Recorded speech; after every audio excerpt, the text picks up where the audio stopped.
Flashbulbs lit Judy Garland's beautiful smile, while studio bosses starved her with pills and shame. Arbuckle's wild party ended in screams that toppled Tinseltown's first idol, and Superman himself was found with a gunshot no jury could explain. Together, they form a forbidden ledger of secrets, Hollywood's darkest scandals, whispered in shadows and buried to keep the Hollywood dream alive. Number 1. Judy Garland. The star MGM starved. The spotlight glittered, but behind it, a teenage girl trembled with hunger. In the late 1930s, under the blinding arc lamps of MGM's soundstages, Judy Garland's smile enchanted millions. Yet every smile was forced through gritted teeth and an empty stomach. Executives called her the little pig with pigtails, and behind closed doors, they waged war on her body. At just 14, Garland was hurled into the machine that made and broke stars. The studio's patriarch, Louis B. Mayer, promised her the moon, then shackled her to a merciless routine. On the set of The Wizard of Oz in 1939, while America adored her as Dorothy, Judy was surviving on black coffee, cigarettes, and little white tablets handed out like candy. One pill to stay awake, another to sleep. A vicious cycle disguised as vitamin shots. The studio called it discipline. In truth, it was slow destruction. Reporters gushed over her girl-next-door charm. But behind her dressing room door, Judy fainted between takes. Her meals were snatched away. MGM even arranged secret hospital visits when she grew too weak to work, though the treatments were nothing more than stronger injections. By her late teens, she was a commodity, shuffled from musical to musical, her natural laughter replaced by a brittle, frantic energy. Even her triumphs carried the fingerprints of control. Meet Me in St. Louis, 1944, brought audiences joy during the war years, but Garland's behind-the-scenes suffering was hidden with iron fists. Publicists fed glowing copy to gossip columnists, while the real story, her collapse under studio pressure, was buried deeper than any headline would ever dare. Her body, her voice, her very identity became products MGM polished and sold. And when cracks began to show, the same studio that had branded her America's sweetheart whispered that she was unstable, unreliable, even ungrateful. She was only 47 when her heart gave out in a London bathroom in 1969. But in truth, the countdown had begun decades earlier. The bright-eyed girl who followed the yellow brick road was starved into silence long before the curtain fell. But if Judy Garland's suffering revealed the cruelty of control, what followed next proved Hollywood could devour its own in even darker, bloodier ways. Number 2. Fatty Arbuckle, The Trial That Tarnished. Tinseltown. The champagne was still fizzing when the screams tore through the hotel walls. Labor Day weekend, 1921. Comedian Roscoe Fatty Arbuckle, one of the silent era's biggest box office draws, was at the height of his fame. Paramount was paying him $1 million contract, unheard of in its day, and audiences roared at his slapstick antics. But inside a San Francisco suite, the party turned into Hollywood's first great scandal. When actress Virginia Rappe collapsed in agony, whispers began to spread before the night was even over. Days later, she was gone. Gossip columnists pounced like vultures, and Arbuckle's name became poison ink.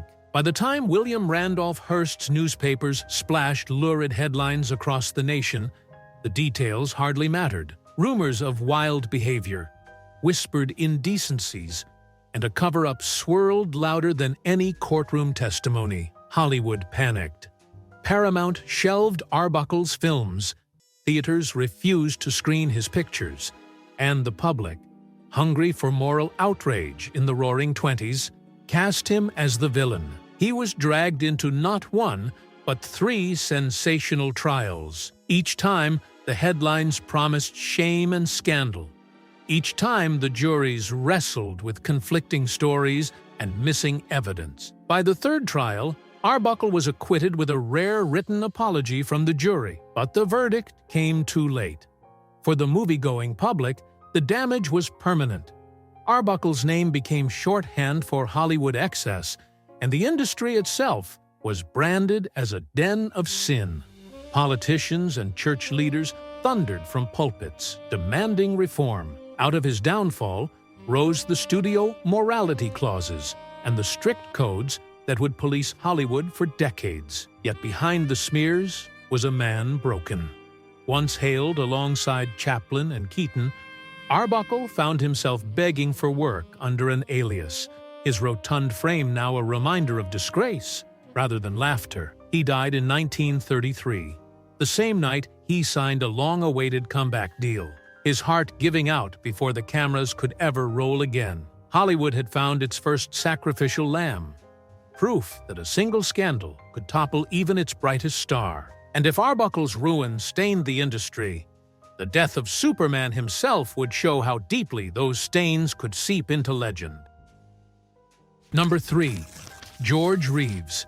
Superman's death under suspicion. The Man of Steel was found crumpled on his own bed, a single gunshot echoing louder than any applause he had ever received. June 16, 1959. George Reeves, television's Superman, was discovered lifeless in his Benedict Canyon home. The official story said he had taken his own life. But almost from the first headline, whispers spread like wildfire. Was this really the final chapter? Or had Hollywood's darker forces pulled the trigger? Reeves had been America's hero throughout the 1950s, donning the cape for adventures of Superman. To children, he was invincible. To adults, he was a familiar face in films like Gone with the Wind and countless Warner features. Yet off-screen, his personal life told another story. He had become entangled with Toni Mannix, the glamorous wife of MGM fixer Eddie Mannix, a man whose reach into both Hollywood and the underworld was notorious. By 1958, Reeves was trying to break free. He wanted serious roles, marriage, and to escape the shadow of Superman. But breaking free from the Mannix orbit was dangerous. Gossip columnists noted his bitter arguments, his frustrations with typecasting, and his strained finances. On the night of his death, party guests reported hearing a quarrel, followed by the unmistakable crack of a pistol. The police labeled it self-inflicted, yet the evidence never sat right. No fingerprints were found on the weapon. Bullet holes appeared in odd places. Witness statements shifted with every retelling. And above it all, the shadow of Eddie Mannix loomed, with rumors that his mob connections ensured the matter was closed quickly, quietly, permanently. Fans who once lined up at matinees to watch Superman fly were left staring at headlines that suggested their hero had fallen in shame. The irony was unbearable. The strongest man on television, undone in the most fragile of ways. Today, his Benedict Canyon house still draws visitors who wonder what truly happened that summer night. And as the legend of Superman endures, George Reeves remains a reminder that in Hollywood, even heroes can be buried by secrets, just as the next scandal would drag a screen goddess into a blood-soaked storm. Number 4. Lana Turner, the mobster in her bedroom. The scream that night was so piercing, it carried through the manicured streets of Beverly Hills. April 4th, 1958. Inside Lana Turner's pink-walled bedroom, the lifeless body of Johnny Stompanato, a mobster with movie star looks and underworld ties, lay sprawled across the carpet. Turner, the platinum blonde goddess MGM had polished into perfection, was suddenly the center of Hollywood's most sensational scandal. Lana had risen from the sweater girl of the 1930s to the reigning queen of MGM melodrama. Audiences adored her in films like The Postman Always Rings Twice and Peyton Place. But off-screen, her taste for dangerous men was whispered about in gossip columns. None were more dangerous than Stompanato, a handsome enforcer for the Los Angeles mob. He showered her with gifts, jealousy, and threats. By 1957, the relationship was a tabloid powder keg. That Easter weekend, the powder keg exploded. Turner's teenage daughter, Cheryl, was in the house when another vicious argument erupted. Terrified by the mobster's rage, Cheryl grabbed a kitchen knife and rushed to protect her mother. Moments later, Stompanato lay bleeding at Lana's feet. Police swarmed the home. Reporters encircled the gates, and within hours, the headlines screamed murder. The trial was a spectacle, broadcast like a grim theater. Turner herself took the stand, immaculate in pearls, her voice trembling as she described the terror that filled her home. The jury ruled Cheryl's actions justifiable, an act of defense against a violent man. Yet the whispers never stopped. Some claimed Lana had orchestrated the killing herself, letting her daughter take the fall. Others suggested powerful men in Hollywood were eager to bury deeper connections between Stompanato and the studios. For Turner, the scandal nearly destroyed her career. MGM distanced itself. The public recoiled, and the once untouchable star now wore a permanent shadow. Yet she continued to work, her image forever marked by the nightblood stained her bedroom floor. Hollywood had always staged tragedies for the screen, but Lana Turner's drama blurred the line between real and real, just as the next scandal would expose the hidden offspring of its most celebrated king. Number 5. Clark Gable, the king with a hidden child. The king of Hollywood was crowned on the screen, but off it, his greatest secret was swaddled in silence.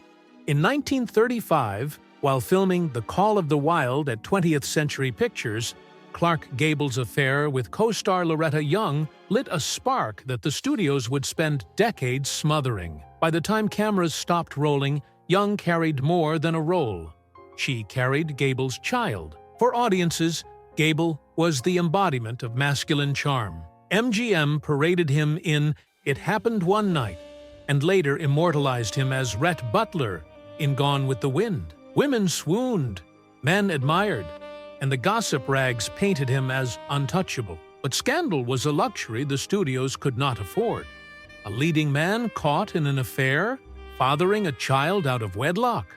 That would have been box office poison. So the cover-up began.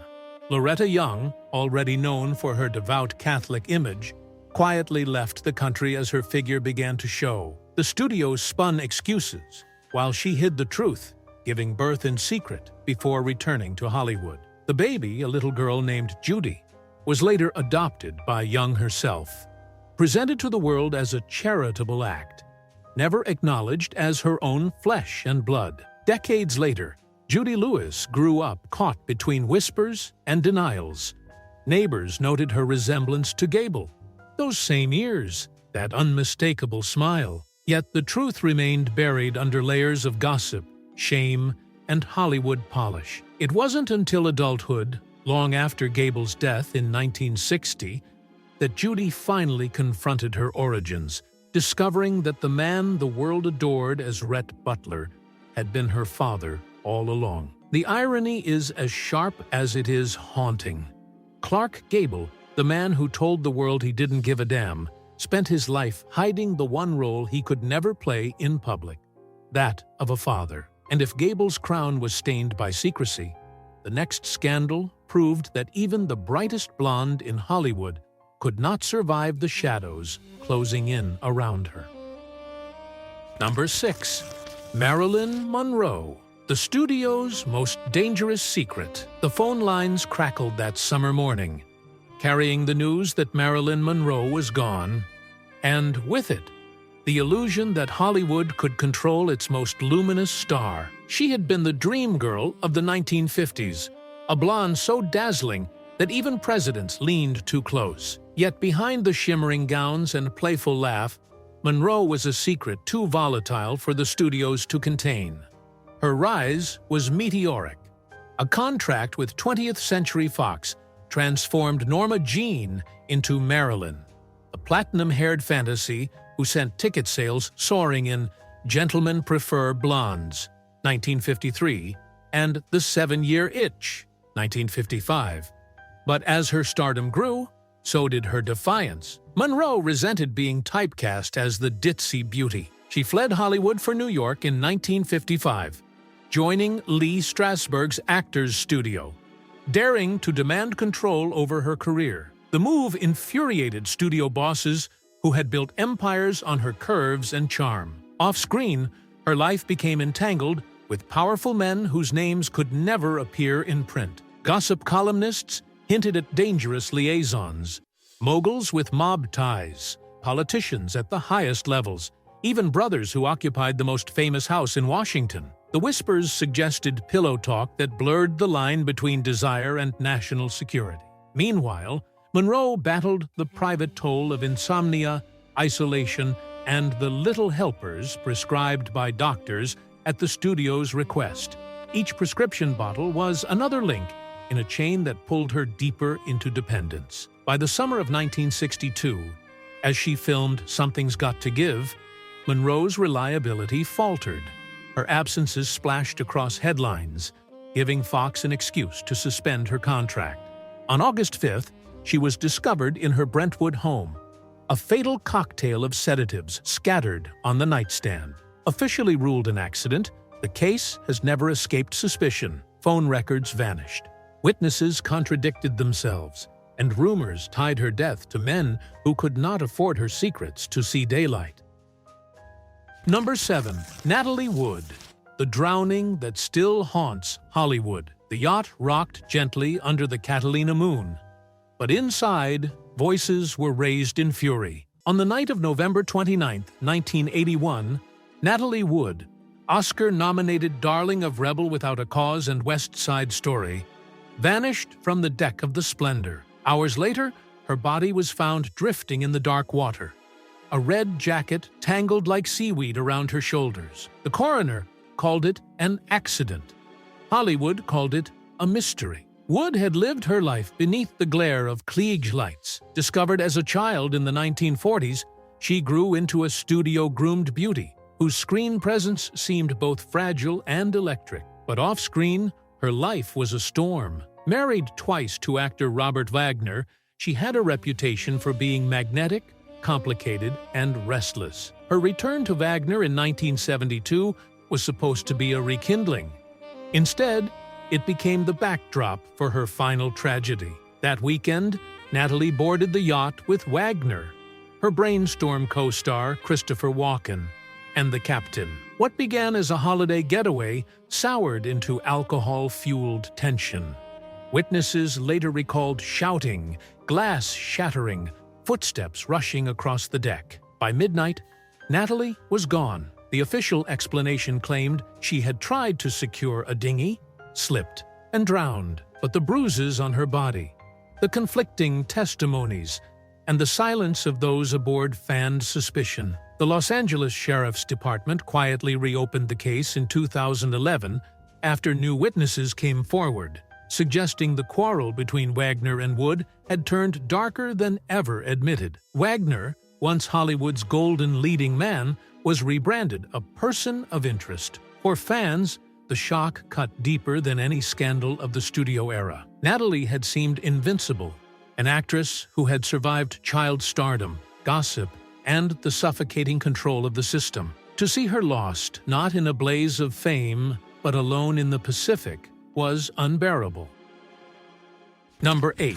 Joan Crawford. The film MGM tried to erase the reels were said to be locked in a vault, but some swore they were destroyed in fire or buried in desert sand. Long before Joan Crawford became one of MGM's brightest jewels, rumors spread that as a struggling teenager, she had starred in a short blue film called Velvet Lips. To the public, Crawford was the epitome of elegance, the silver screen siren who reigned in Grand Hotel and Mildred Pierce.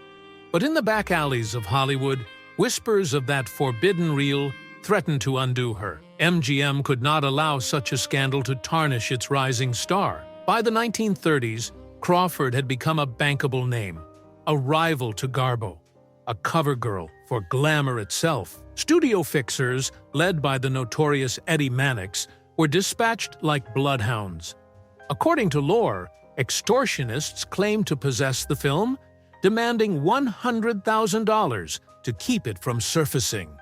In an era when that sum could bankroll an entire production, the threat was deadly serious. Accounts differ on what happened next. Some claimed Mannix quietly handed over the money, trading silence for safety. Others insist he offered far less, sweetened with the unspoken promise that the mob would handle anyone who refused. What's certain is that Velvet Lips never reached the public. Whether it was locked away, burned to ash, or seized by men with harder reputations than MGM executives, the film vanished like smoke. Yet the rumors clung to Crawford for decades. Rivals whispered it at parties. Columnists hinted at youthful indiscretions, and fans speculated on what truths lay buried. Crawford herself never acknowledged it. She fought her way from chorus girl to Oscar winner, determined to control her image at all costs. Still, the irony remained. The star who dazzled with immaculate precision may have spent her life outrunning the shadows of a single reel.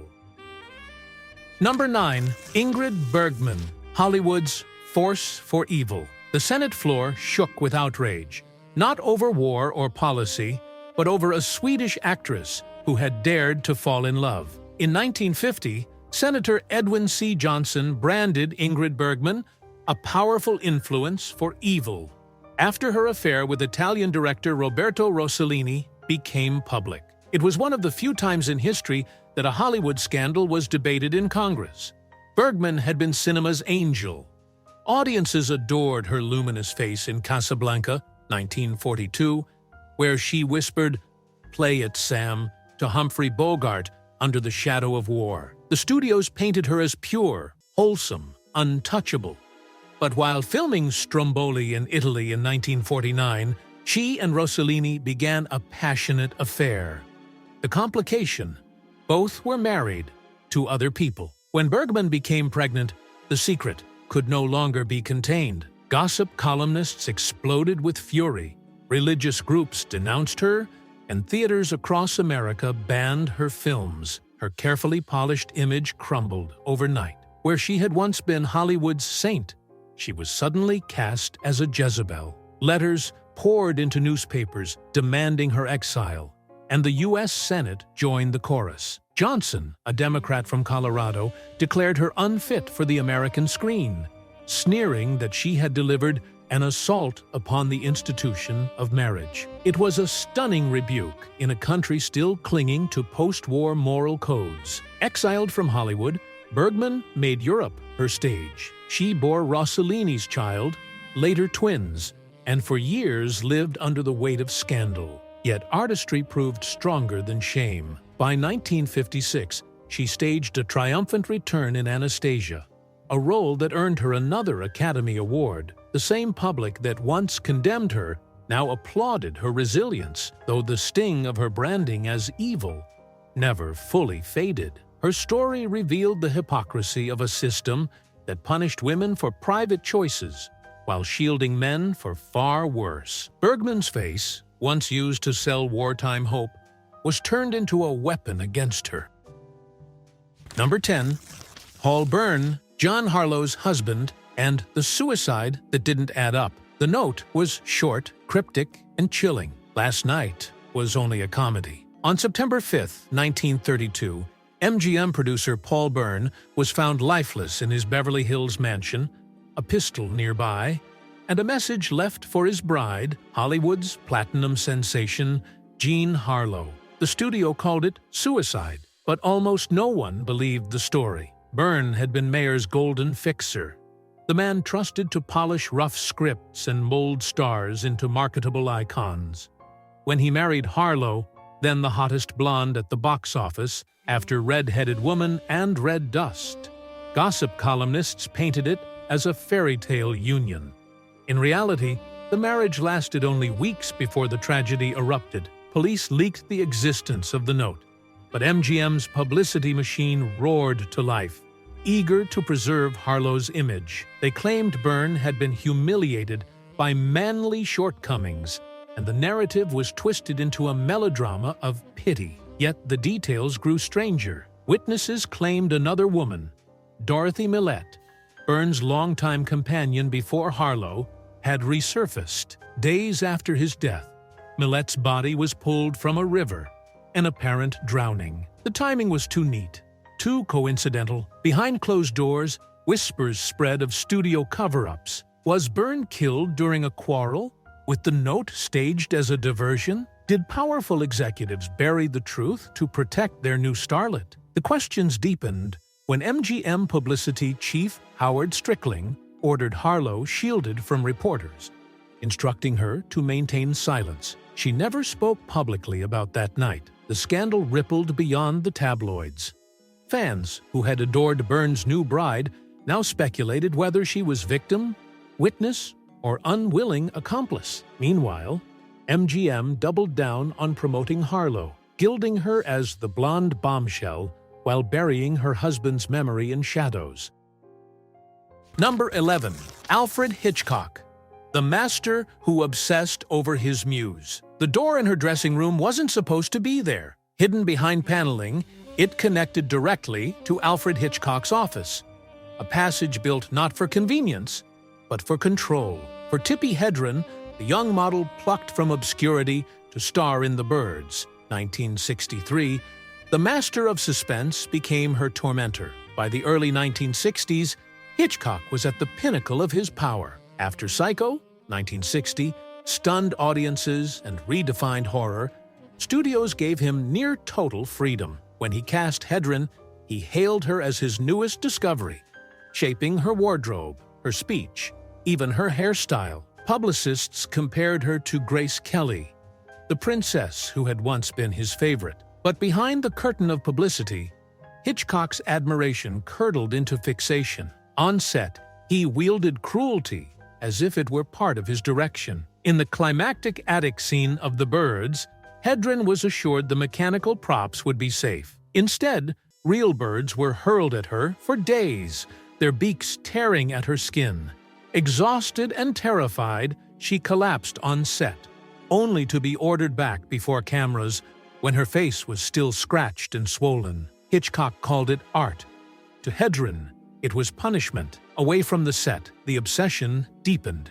He shadowed her, made unwanted advances, and when she resisted, he retaliated with silence and sabotage. After Marnie, 1964, he locked her into a suffocating contract, refusing to let her work for other directors. For years, her career stalled, not from lack of talent, but from the grip of a man who controlled her future like one of his characters dangling on a cliff's edge. Hedren later revealed the extent of his behavior in her memoir, shattering the illusion of Hitchcock as merely a genius with eccentric habits. The irony was bitter. The director who terrified the world with fictional suspense inflicted real horror on the woman he called his muse. Number 12. Jean Harlow, the studio's tragic blonde. She collapsed in her dressing room chair, makeup streaked with sweat, as MGM executives urged the cameras to keep rolling. Jean Harlow, the blonde bombshell who had electrified audiences in Hell's Angels, 1930, and Dinner at 8, 1933, was only in her mid-20s. But the studio machine was determined to grind every ounce of light from her before the darkness closed in. Harlow's ascent was meteoric. With her platinum hair and mischievous smile, she embodied the new Hollywood, bold, modern, and irresistible. Audiences worshipped her, gossip columnists chronicled her every move, and MGM exploited her image as the ultimate temptress.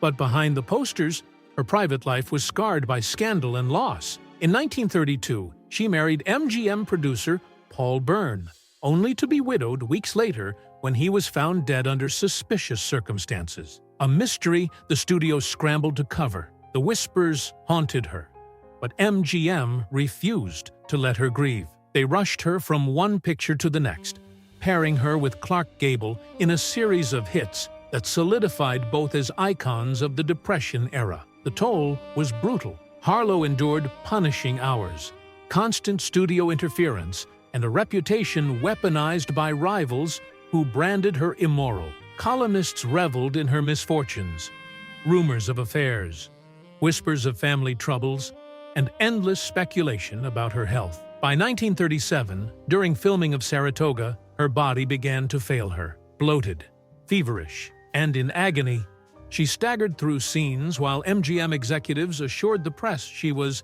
just tired. The truth was far grimmer. Stricken by kidney failure, untreatable at the time, Harlow's body was shutting down. At only 26 years old, Hollywood's golden blonde died in Los Angeles, leaving fans across America stunned. Thousands gathered outside Forest Lawn Cemetery, mourning a star whose light had burned too hot, too fast. Her death symbolized the cruelty of the system, a studio that painted her as immortal, while ignoring the cracks beneath the glamour. Number 13. Thomas Ince, the producer who went overboard. The yacht glided through the Pacific under a velvet November sky, its decks glittering with champagne glasses and Hollywood royalty. Among the guests was producer Thomas Ince, the man credited with inventing the studio system itself. But by the end of that weekend in 1924, Ince was dead, and the whispers claimed he hadn't died of indigestion, as the newspapers insisted, but of a bullet meant for someone else. Ince had been a titan of early Hollywood. Known as the father of the Western, he built sprawling studio lots and revolutionized the way pictures were produced. His reputation was that of a businessman more than a star, but his influence was undeniable. So when publishing tycoon William Randolph Hearst invited him aboard the lavish yacht Oneida to celebrate his 44th birthday, it seemed a reward for years of power. The guest list glittered: Marion Davies, Hearst's mistress; Charlie Chaplin, Hollywood's clown prince; Luella Parsons, gossip's rising queen. The air was thick with wealth, flirtation, and suspicion. According to legend, Hearst believed Davies and Chaplin were more than friends. And when tempers flared in the night, shots rang out. The official story was tame. Ince had complained of stomach pains after too much champagne, left the yacht, and died days later from acute indigestion. But Hollywood didn't buy it. Rumors spread that Hearst, in a jealous rage, had aimed for Chaplin and struck Ince instead. Parsons, who was aboard the yacht, suddenly emerged with an ironclad contract at Hearst's newspaper empire, a coincidence too neat for skeptics to ignore. The cover-up was efficient. Witnesses changed their stories, reporters were silenced, and Hearst's immense fortune ensured no charges were filed. Still, the whispers lingered, feeding gossip columns for decades. Was Ince's death natural, or had the most powerful publisher in America killed one of Hollywood's founding fathers? The truth sank with the tide that night, leaving only speculation and shadows. And if Thomas Ince's mysterious end proved that money and influence could bury the truth at sea, the next scandal would show how Hollywood could just as easily lock its rebels inside an asylum and throw away the key. Number 14. Frances Farmer, Hollywood's madwoman. The flashbulbs caught her in mid-scream, mascara streaking down her cheeks, as officers dragged her from a Los Angeles hotel. In 1943, Frances Farmer, once hailed as Paramount's next great star, was reduced to a front-page spectacle. To the public, she was branded a madwoman. To Hollywood, she was a cautionary tale about what happened when a star refused to play by the rules. Farmer's rise had been electric. With piercing eyes and a cool intensity, she captivated audiences in films like Come and Get It, 1936, and Son of Fury, 1942. Critics compared her to Garbo and Dietrich, but unlike her contemporaries, Farmer had no interest in studio banquets or gossip column niceties. She mocked religion, challenged authority, and bristled at being molded into another blonde commodity. The industry struck back. Gossip columnists painted her as unruly, branding her difficult, unstable, dangerous. Arrests followed. Drunken quarrels splashed across headlines, courtroom appearances framed like theater. But behind the sensational copy lay a darker reality. Farmer was battling exhaustion, depression, and a studio system that thrived on control. Her spiral ended in confinement. Declared incompetent, she was shuttled between psychiatric hospitals, where treatments were as brutal as they were secret. Electroshock sessions, heavy sedatives, and whispered rumors of experimental procedures clung to her name. Though some of the most grotesque claims were likely embellishments, the image of Hollywood's rebel strapped to a gurney seared itself into legend. Paramount quietly erased her from the rosters, her promising career discarded, as though it had never existed. By the 1950s, Frances Farmer was no longer a starlet, but a ghost, her name invoked by columnists as shorthand for downfall. Only later, through memoirs and films like Frances, 1982, did her story resurface, layered with both fact and myth. What remains undeniable is the haunting contrast. An actress once celebrated for her fierce independence, reduced to silence by the very system she had defied. Number 15. Ted Healy, the stooge master, silenced. The neon glow of the Trocadero nightclub lit his face just before the blows began. December 1937. Ted Healy, the vaudeville mastermind who created the Three Stooges, staggered out of the Hollywood hotspot, beaten and bloodied. Hours later he was gone, and the story of what really happened that night still divides historians and gossip columnists alike. Healy had been a showman of the old guard, blending slapstick with sharp wit, long before television made comedy a household fixture. In the 1920s, he plucked Moe, Larry, and Curly from obscurity, crafting the anarchic trio that would outlive him by generations.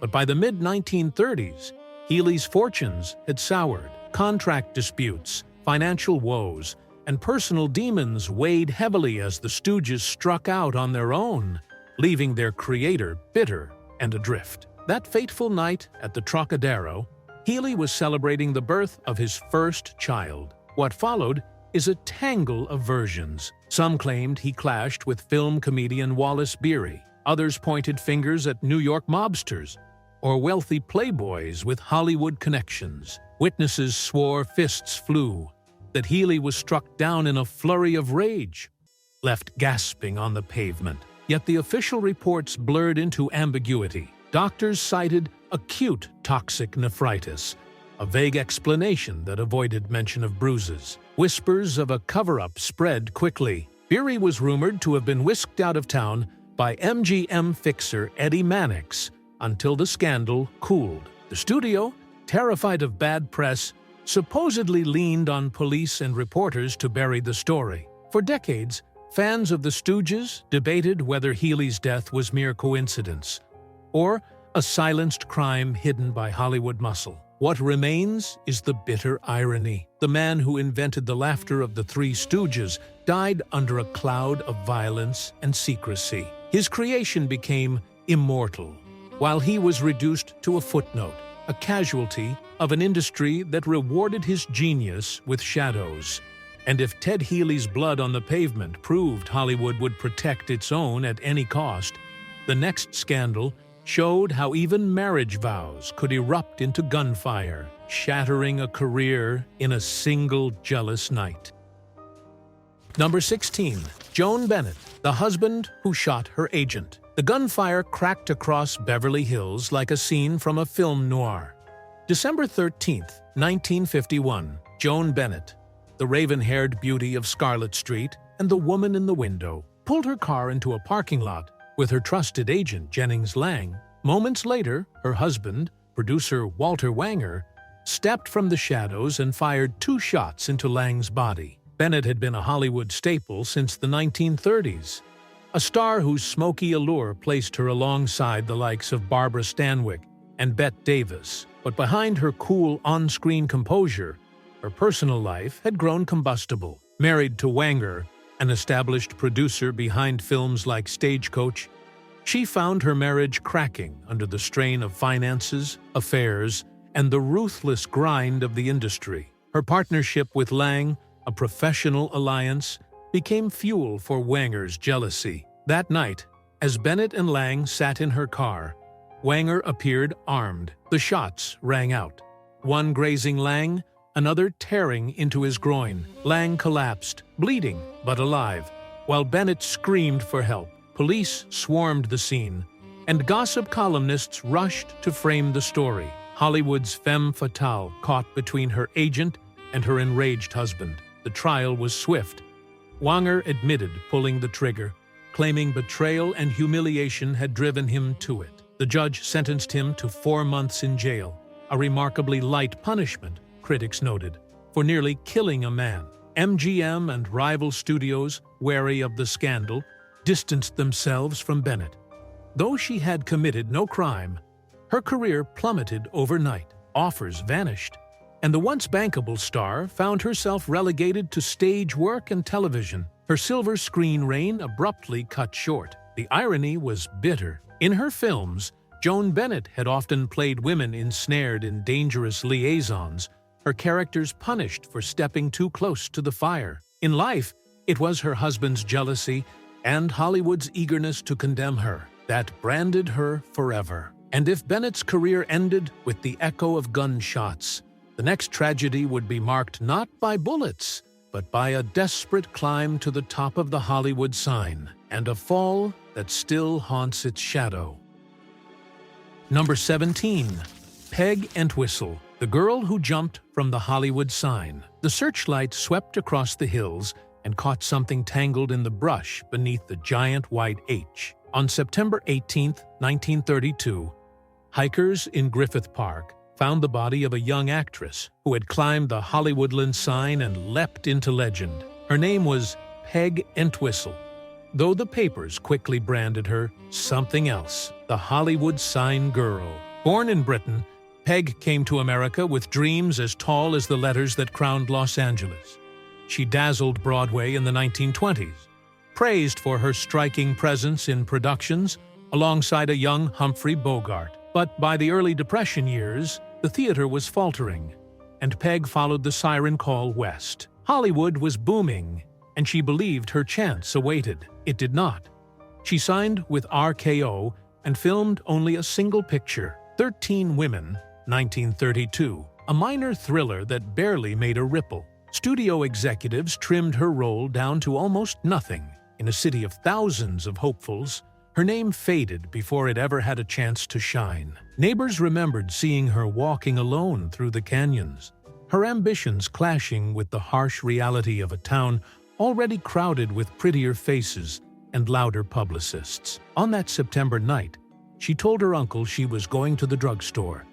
Instead, she hiked into the hills, scaled a 50-foot ladder bolted to the back of the H, and stepped into darkness. The irony struck days later, when a letter arrived at her uncle's home from Beverly Hills. Inside was an offer from the prestigious Beverly Hills Playhouse, inviting Peg to star in a play where she would portray a woman driven to despair. It was the role she had been waiting for, but it reached her too late. For Depression-era America, her story became a symbol of Hollywood's brutal promise. The city could lift unknowns into stardom, or swallow them whole without mercy. And if Peg Entwistle's fall showed the cruelty of unfulfilled dreams, the next scandal revealed how even the screen's most enigmatic icons could turn passion into lifelong rivalry.